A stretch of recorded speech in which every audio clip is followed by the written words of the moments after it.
5 years, when I have been watching the situation in Africa, I have found that taking one element and concentrating on it is not enough.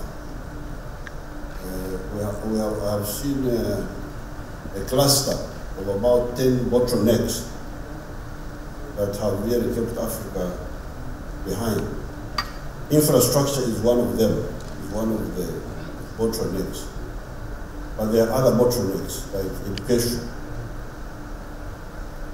If the population is not educated and skilled, then you also have the problem of the markets. One of the problems of Africa has been the fragmentation of the markets. Because when you produce, somebody must buy. And buy on a large scale and sustainably in order to encourage you to produce more. The United States generates 1.5 million megawatts of electricity. All the rivers in Africa combined, including the Inga. I heard somebody talking about the Inga. The potential, forget about the actual electricity, is not more than 360,000 megawatts. So even if all the hydro sites in Africa were developed, we would still be in energy deficiency deficit if we are serious about development. Unless you say there is a new science which has shown that Africa is going to need electricity. If that science is there, then I will stop talking about electricity. So therefore, these funding agencies should be serious. They are not serious. I have been watching them. They are not serious. Somebody was asking, where shall we get the money to develop infrastructure? We should get it from ourselves. Pay less salaries so that we save money and we build infrastructure. But if you pay yourself high salaries and you are squandering all the money, where will you? Now, if we do that, then these agencies, maybe also they can come to help us. Now, regarding the banks, one of their problems is, I would call it frivolity. They are frivolous. They take small things, tailoring. When you go for tailoring, they bring all sorts of jokers. They want a level ground field for tenderers. Then the smaller one, when he doesn't win, he appeals. The project takes 5 years. Why can't you look for serious groups and they're the ones who tender for business? Instead of wasting time with these jokers. We shall be democratic later after in terms of business, after we have had some of the infrastructure. Now trade, somebody was talking about trade. Trade is very crucial. Because if I produce a good or a service, but nobody buys it, how would I continue? So we need to be clear that we need the national market, we need the regional market, but we also need the international market. Because none of them is enough. If you say national, it's not enough. If you say regional, it's not enough. You must also have the access to the international market. So I am happy to be here because I have been watching all this for the last 50-something years. And my ideas are now categorical. I no longer have any room for meandering because I have seen where the mistakes are coming from. Thank you for that. I will not have time to go to all the panelists, but I wanted to kind of different perspective. Thierry, anything to add from the private sector perspective now that we've heard President Museveni's response? And then we'll try to close. Two comments that I would make. And they don't get jobs. Then what happens? then you get a crisis. And you find the people you have educated, they migrate. So I don't think the problem has been political will. The problem has been fragmented vision. Not knowing that you needed not one factor, but a cluster of them. And I think that one, there we can't go wrong. I think even me, I have been watching for the last 54 years, either watching or actively involved. At one time, for instance, the African governments were persecuting the private sector. There was a phase in the 1960s when many of the African governments there was something called nationalization. Nationalization means you take over private assets because it was thought that this was a better way. But in so doing, you interfere with the forces that could help you to create wealth, to produce goods and services. So it has not been so much political will, it has been more the problem of fragmented vision. Even the international agencies, World Bank and so on, they also come with some one element, women something, then tomorrow children's something. But now I'm very firm. Fortunately, I've been around for a long time. I'm no longer willing to listen to all this scattered thinking. I'm insisting that it must be a package. A package of about 10, for me I call them bottlenecks. So it has not been the problem of political will, but political will has been there, but how to express that political will in terms of strategy, the elements that are needed. Because Africa is very rich, we have got everything. Natural resources. In the past, the population was small. I don't know whether you also know that. One of the problems of Africa was a small population in a huge continent. Because remember, Africa is 12 million square miles. That's 12 times the size of India.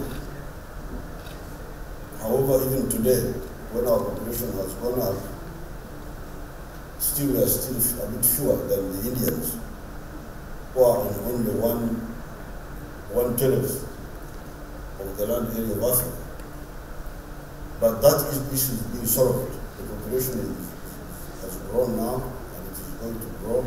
So really now, I don't see what will stop us. I think for the first time, I think the way is very clear. Political will plus a comprehensive vision, let me call it comprehensive vision, rather than fragmented. I, however, would not like to single out only infrastructure as the only crucial element in developing and transforming Africa. In the last 55 years, when I have been watching the situation in Africa, I have found that taking one element and concentrating on it is not enough. I have seen a cluster of about 10 bottlenecks that have really kept Africa behind. Infrastructure is one of them, is one of the bottlenecks. But there are other bottlenecks, like education. If the population is not educated and skilled, then you also have the problem of the markets. One of the problems of Africa has been the fragmentation of the markets. Because when you produce, somebody must buy. And buy on a large scale and sustainably in order to encourage you to produce more. So therefore, having said that it's not just infrastructure, it is infrastructure plus, then I can, of course, zero on infrastructure. Remember, since some time ago, we said our economies will be developed and transformed by private sector-led growth. It is the private sector that will take the lead. But the private sector needs low costs of production. It needs low cost of electricity, low cost of transport, low cost of money. If it doesn't have those, it will not make profit. They will lose. If the costs are very high, they will lose. Therefore, the good infrastructure projects are the ones which are done but will not result in high costs for the private sector. Now, this is a little bit of a contradiction, because if a power station is done by the government, then the costs will be low. What you call tariff will be low, and that's what private sector needs. However, if it's done by private sector, sometimes they are careless. They build infrastructure using high cost of money, borrowed money, and then they try to recover it through tariff, high tariff. Now, when you do that, then you are defeating yourself. Therefore, I would advise the private sector. The private sector can, if you build a dam will be operating for 100 years. So there is no need for you to be in a hurry to recover the money in 10 years. You can recover your money in 20 years so that you do not overload the tariff with the speed of trying to recover your money quickly. If you do that, then it will be a win-win situation. The private sector will contribute to the infrastructure, but also the economy will develop. Because the economies of Africa need low-cost inputs in order for them to be competitive. Economics needs 3 words: producers and buyers. When you produce a good or a service and somebody buys it, that who buys that service or a good is supporting your prosperity. If I buy your good or your service, I am supporting your prosperity. If you buy my good or my service, you are supporting my prosperity. And that prosperity means money, it means jobs. It also means revenue for the government. And indirectly, it means therefore infrastructure. You don't have to get a lecture in history to know the importance of these two. People are talking of the fourth industrial revolution. The industrial revolution created a lot of production in the world. But by 1929, the capitalist system almost collapsed. And what was the cause? Production without commensurate demand. So therefore, Africa and Europe and China and Russia and India and the United States and South America and Japan Southeast Asia can support the prosperity of one another through the production and sale of goods and services. Therefore, I'm very pleased to know that Chancellor Angela Merkel has put emphasis on Africa-German relationship through the production of goods and sale of goods, both ways. If it is one way, it will not be sustainable. It must be two ways and balanced. From Germany, we can hope for investment. Because in order to produce goods and services, we need investment. Germany has got more technical skills now and also financial savings. Therefore, I use this occasion through the minister and through the business people here to invite German companies to invest in Uganda in particular. When you invest in Uganda, you are helping us to create jobs. And you are generating goods which you can sell either back to Germany or to third-party market. This signing of the MOU is just the beginning. We can do much more.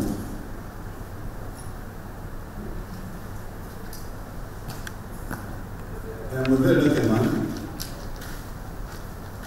because when the British were in Uganda as a colonial people, I was old enough to know what was going on. However, I was young enough to live long afterwards. Therefore, I normally tell my young friends in Uganda what they call history, I call current affairs. Because I was there. Just we got independence in 1962. After that time, I used to only see British-made vehicles, automobiles, Vauxhall, Humber, Morris Minor, Austin. They were British type of cars, vehicles, Bedfords. When we got in Paris in 1962, in 1963, I started seeing new types of cars, Mercedes-Benz. Where are these coming from? And there is a place called Germany. That's where the Mercedes-Benz vehicles are coming from. This small one, the Volkswagen, where are these coming from? From Germany. The Audi, your vehicles called Audi. Where are these coming from? They're coming from Germany. Then there were vehicles called BMWs. Where are these vehicles coming from? They're coming from Germany. So when we got independence, we were able to open up our trade dealings. I can therefore say that from 1963, Uganda has been supporting the prosperity of Germany up to today. And it is high time Germany supported the prosperity of Uganda. And I'm happy to see the minister here so that I tell her. I thank you and I wish you good luck.